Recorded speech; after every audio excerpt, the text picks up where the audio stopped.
तळ कोकणचा बुलंद आवाज बनलेल्या आपला सिंधुदुर्ग डिजिटल न्यूज चॅनलचा 5वा वर्धापन दिन सोहळा मोठ्या दिमाखात शनिवार दिनांक 18 एप्रिल रोजी सायंकाळी 4:30 वाजता कणकवली येथील भगवत मंगल कार्यालयात संपन्न होणार आहे।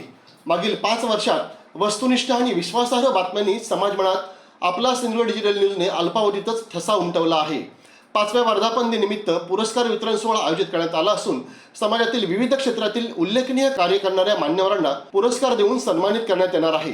तसेच आपला सिंधुदुर्ग डिजिटल न्यूज चॅनलच्या अद्वैत दिवाळी अंक आयोजित राज्यस्तरीय आणि सिंधुदुर्ग रत्नागिरी आंतरजिल्हास्तरीय कथाकाव्य स्पर्धेतील विजेत्या साहित्यिकांनाही पारितोषिक देऊन गौरवण्यात येणार आहे। या वर्षीच्या समाजभूषण पुरस्कारासाठी रोटरियन तथा सुप्रसिद्ध सर्जन डॉक्टर विद्याधर वसंत तायशेटे यांची निवड करण्यात आली आहे। रोटरी क्लबच्या माध्यमातून गेली 21 वर्ष डॉक्टर विद्याधर तायशेटे समाजकार्यात सक्रिय आहे। ज्ञानदा शिक्षण संस्थेची स्थापना करून आयडियल इंग्लिश स्कूलद्वारे हजारो विद्यार्थ्यांना ज्ञानदानाचे पवित्र कार्य ते करत आहेत। सिंधुदुर्ग जिल्ह्यातील डाऊन सिंड्रोम, ऑटिझम सारख्या आजारग्रस्त स्पेशल चाइल्डसाठी ideal special school doctor Tayshete यांनी सुरू केले आहे।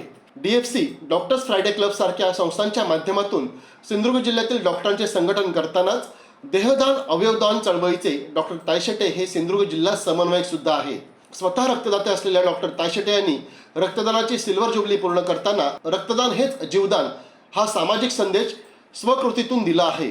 प्रसंगी पदरमोड करून सामाजिक कार्य करणाऱ्या डॉक्टर विद्याधर तायशेटे यांना आपला सिंधुदुर्ग डिजिटल न्यूजच्या 5व्या वर्धापन दिन सोहळ्यात समाजभूषण पुरस्काराने सन्मानित करण्यात येणार आहे। ताज्या अपडेट्स आणि ताज्या बातम्यांसाठी आजच सबस्क्राईब करा आपला Sindhudurg digital news channel. Like करा, शेअर करा, कमेंट करा आणि महत्त्वाचं म्हणजे बेल आयकॉनला क्लिक करायला विसरू नका।